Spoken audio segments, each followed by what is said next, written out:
On my way up to the Moine Mhor from Glenfeshie, stopped at the first stream on the path. I think this might be the last stream for quite a while, and it's a very hot August day, so I need plenty of water. So I have stopped to fill my water bottle, and in fact to drink a full bottle and then fill it up again before continuing. So it's a beautiful day, and the heather is purple, the sky is blue, really wonderful. I'm going to have a high up camp up at almost 1,000 metres now on the edge of the Moine Mhor. It's been a hot, sweaty climb, and I drank all the water from the burn, which was now far below, but now I've reached the next water, which you can see here, and a full bottle, and set off with my bottle full. Though now I should encounter water more frequently, and I've done virtually all the ascent. It's now across the moor and find a nice campsite. There's a bit of a breeze blowing here as well, so it is slightly cooler. I've crossed the shoulder of Cairngorms Moor, and now the views all round the Moine Mhor are opening up. This is looking across the dark boggy heart of the moor to the rounded dome of Mullach Clach of Lair. To the right there you can see the top of the cliffs in Corrigarvlach, the most impressive corrie this side of the Cairngorms, I think. Then swinging round over the Moine Mhor, which is huge, you get to the long slopes of Munro Monadh Mor, the big hill, and then round to Cairngorms, Scoranloch and the eastern end of Brer. A fine view, and I'm now heading towards that little body of water you can see in the centre, and I'm going to camp somewhere there. Looking down to Loch nan Nappen with Cairngorms and Scoranloch on the horizon, and swinging round past the end of Brer.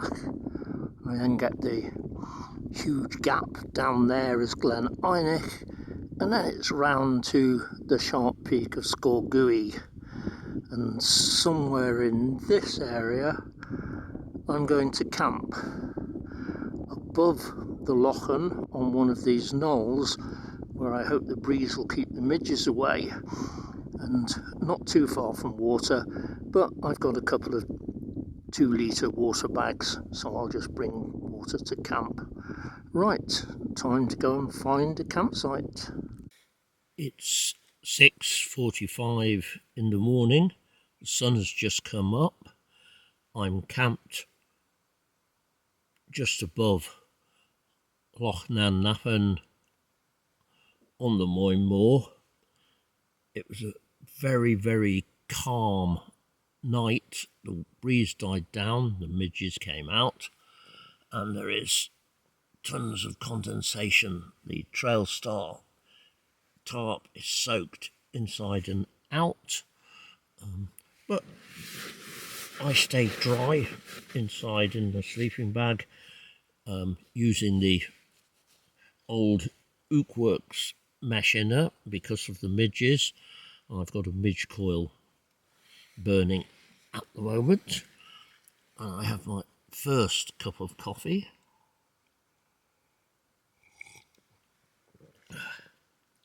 And I'm using, for the first time, the latest version of Primus's Micron stove, the Micron 3, which is a very light, simple burner. Primus say it's the lightest Micron they've made.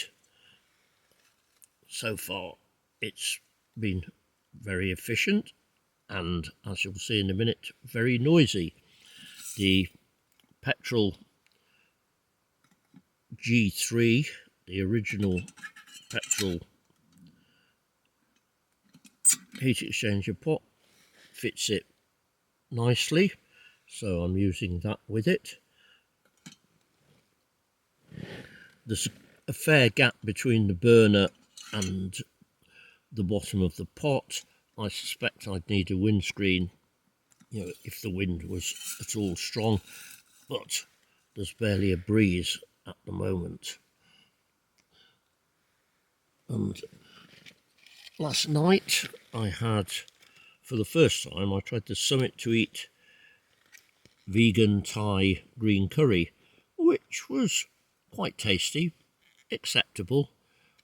Could have done with being a bit spicier, but it's one that I might get again. I'm going to have a luxury breakfast, which is the Firepot Posh baked beans, which I really like. And then tomorrow it'll be back on oatcakes again. But I need to get some water on to get that soaking. 300 ml, which should boil in no time with this pot and stove. So that's 200 ml. I'm keeping a record of how much water I boil so that I can see how much fuel I use with this stove. I weighed the canister before I came out. So here we are, 300 ml. Let's see how long that takes to boil. Hardly any time, I would guess.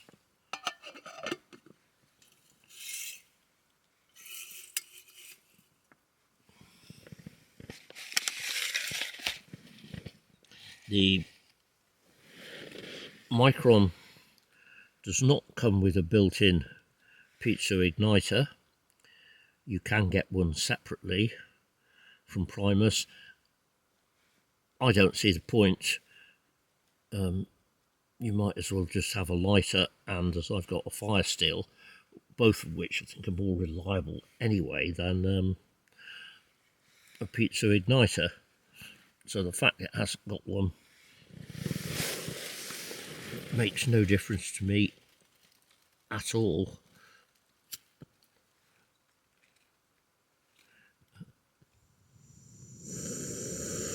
There we are, lit. Let's get the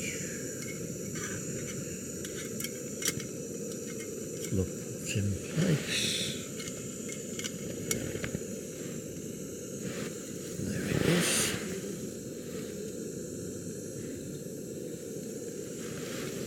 Turn it up and you'll hear the roar.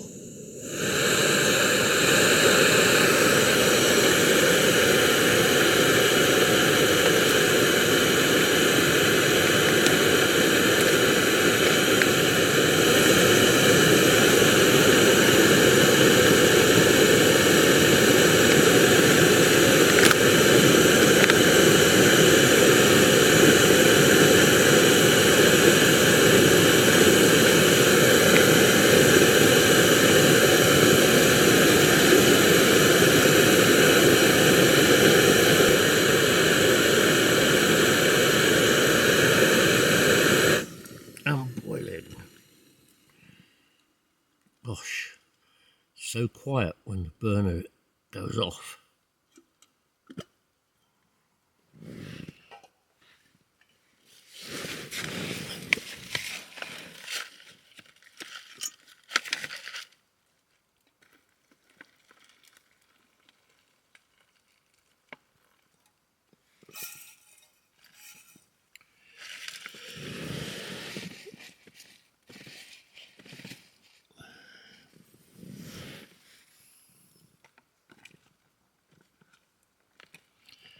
give the meal a good stir.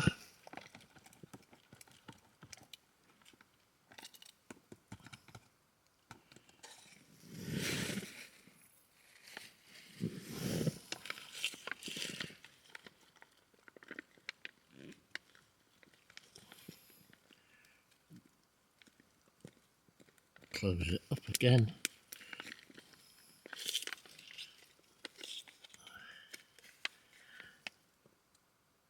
And now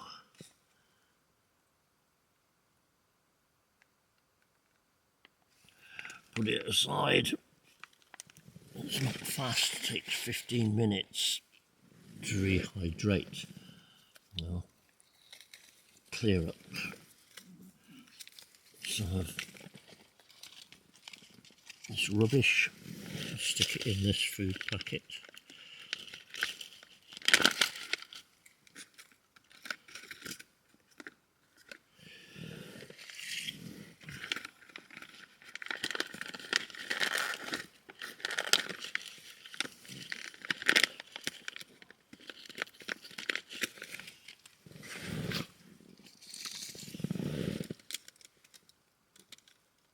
The coffee I'm having is Taylor's Flying Start coffee bags, roast 5, which is pretty good actually.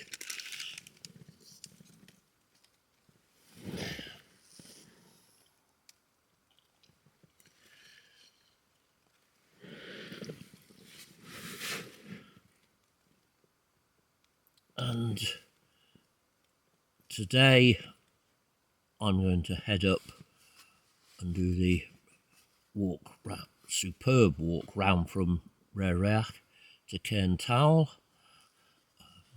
possibly on to the Devil's Point. I'll see how I get on, given it looks like being a very hot day, and I'm going to find somewhere else to camp tonight.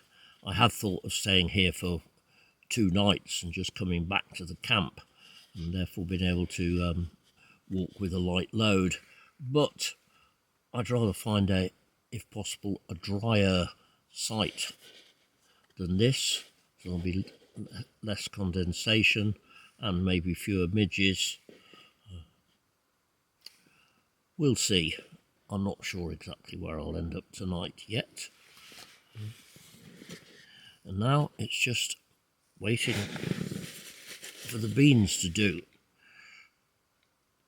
And I will enter in that 300ml so I know how much this little stove has used with fuel.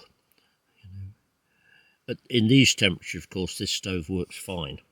It's not regulated, so I reckon it's 3-season stove. Once the temperature's below freezing, it probably won't be as efficient, and when a canister's almost empty, it won't be quite as efficient as a regulated stove. But against that, non-regulated stoves always weigh less. I'll put the exact weight up on the screen, but I think this is 60 something grams. So here's a look at my camp now that the sun is strong enough to have driven the midges away, so I can come outside without getting bitten to pieces. The time is just after 8 o'clock.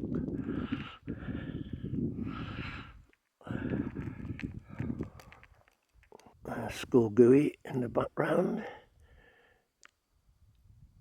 You can see the patches of damp on the tent. It is slowly drying. Condensation last night was incredible, but outside and inside were absolutely soaked.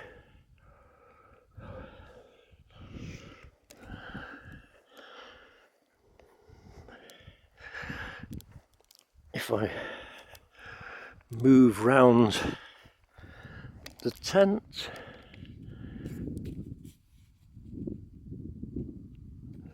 you start getting this end of Rare Riach appearing.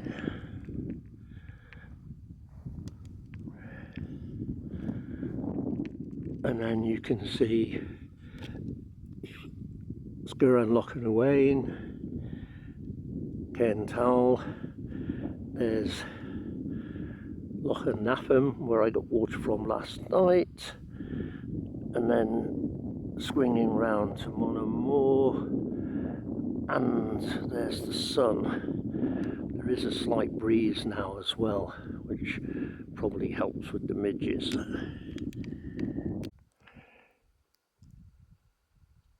Everything ready to go in the pack, except the Trailstar, which is still wet on one side.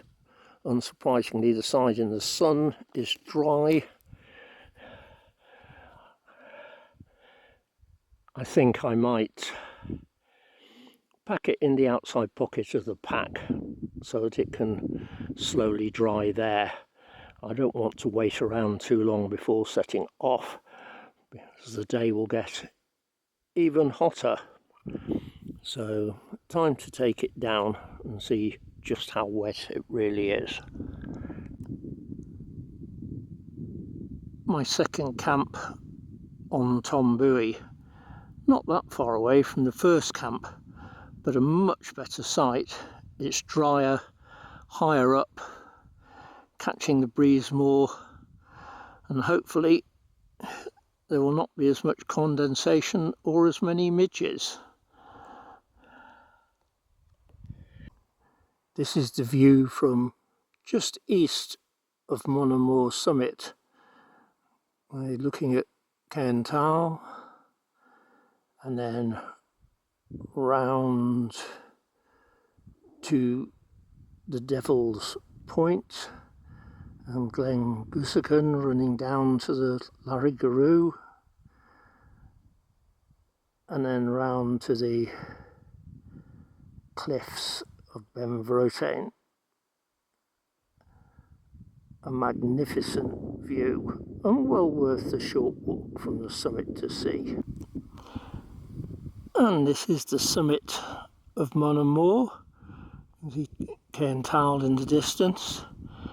Say summit, it's got two summits. This is the one that is slightly higher according to the map by 3 meters. Swinging round, Sgurran Loch Owain, Breria,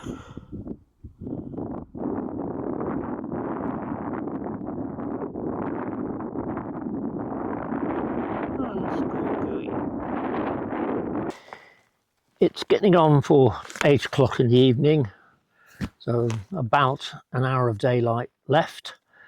Had a good day on the hills going up Munro Mhor with brilliant views.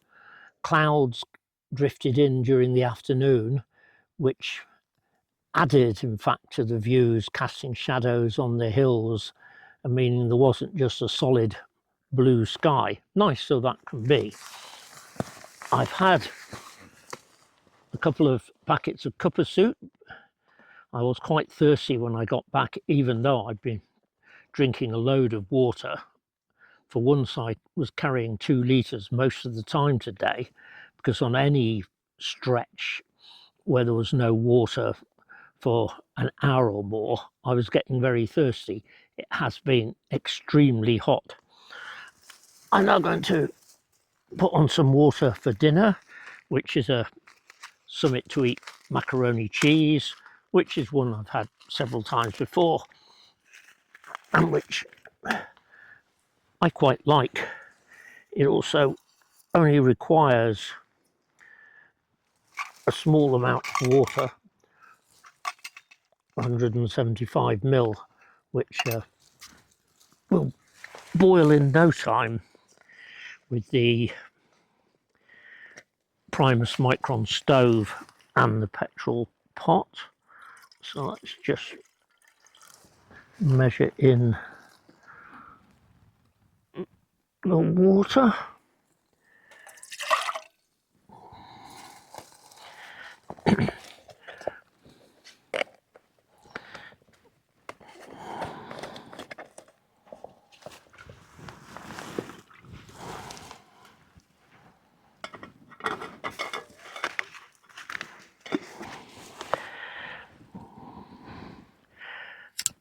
drown out my words in a minute with the roar of the stove. It certainly is very noisy, this stove.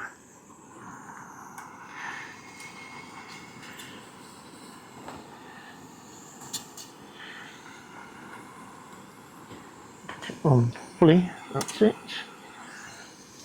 And turn it up to roar.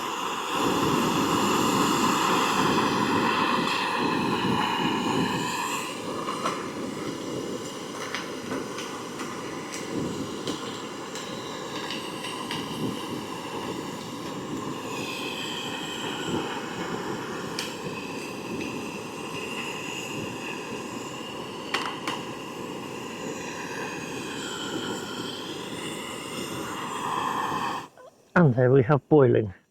The stove was not on full, by the way. I don't turn it up beyond the point, once flames start coming out the side of the heat exchanger, there's no point having it on that high, as you're just wasting fuel.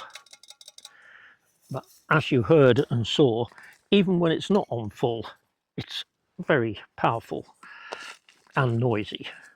So we give this a good stir, and then it's a 8-minute wait while it rehydrates. One thing with the temperatures at this time of year, you don't need to put the pouch in your sleeping bag or inside clothes or in a cozy or whatever to keep the food hot. It does not cool down much. Just standing out of the way on the ground.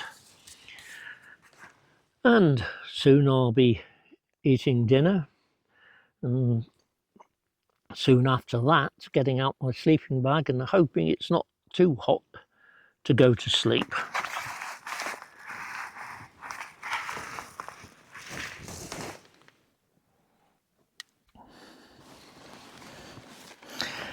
Oh,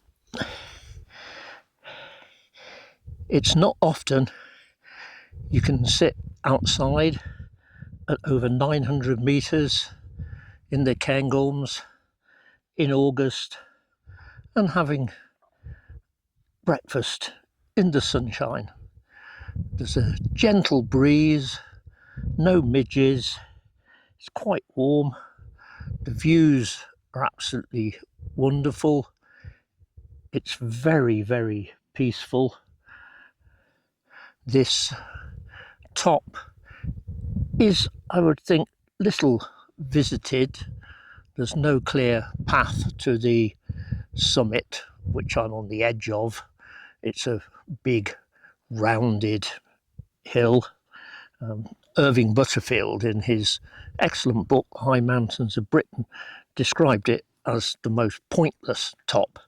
Now, I'm not sure that there's a point to any hills as such, but I think what he means is it's a rounded bump, it's right in the middle of the Moine Mhor area, so it's quite remote. It's a long walk to get here from any of the bigger hills surrounding it, and it's not really on the way to anywhere either. You wouldn't go over this on your way to Munro Monadh Mor, though that would be the easiest diversion. If going to Munro Monadh Mor from Glenfeshie, you could divert up to here. Any other hills, Raeriach, Mullaclach of Lair, Skolgui, are much further away. So as I say, I doubt anyone comes here, but it makes for a very pleasant campsite, and the views are fantastic, especially on a day like this, which makes me reluctant to finish breakfast and pack up. My excuse is I'm waiting for the tent to dry, because again, it's covered in condensation this morning. Although there were no midges last night, there was no wind either, and the condensation is copious, but it is drying, and I was comfortable inside. It was a more comfortable site than the one the night before because the ground is mostly dry.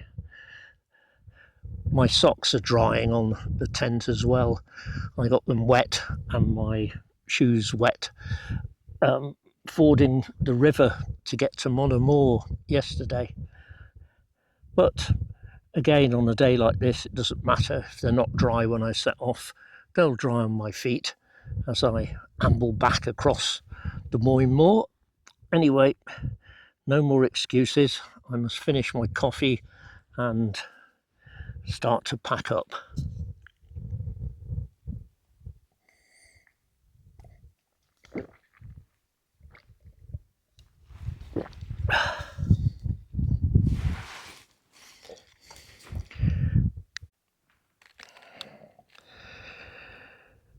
Before I do pack up, I'll just go for a little wander round the camp so you can see the views that I have.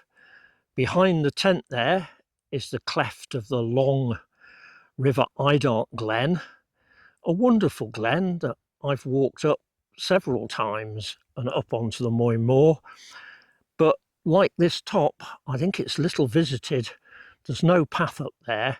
It is long and it doesn't lead to any, Munro or even the Corbett, which does tend to mean places are neglected. Anyway, as I continue round the tent, watching where I'm putting my feet, it's rocky in places and I am barefoot. So you swing round there beyond the tent, that little bump on the horizon over there is Mullach Clachavlair, which is the nearest Munro to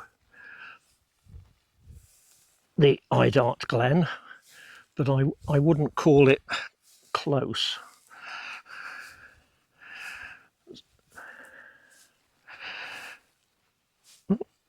The ground is getting rockier now. Over there you have the Moine Mhor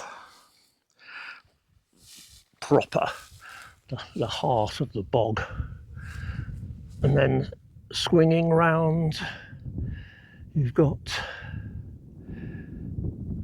Cairngorms Mhor, and then distinctively Scorgui, and then Scorandú Mhor, and then this is the top of Tom Du, and then it's round to the end of Brereach and over Stobcorin and Lochan and Cairntowel, and then the long ridge of Moine Mhor, and that is the view from my camp. Back at the spring at the start of the descent now into Glenfeshie, filled up with lots of water, both internally and in a water bottle, and now it's time to start descending down the long track into Glenfeshie and then home at the end of another great trip. I hope you've enjoyed seeing my little videos about it. Please do like or subscribe if you did. Thank you.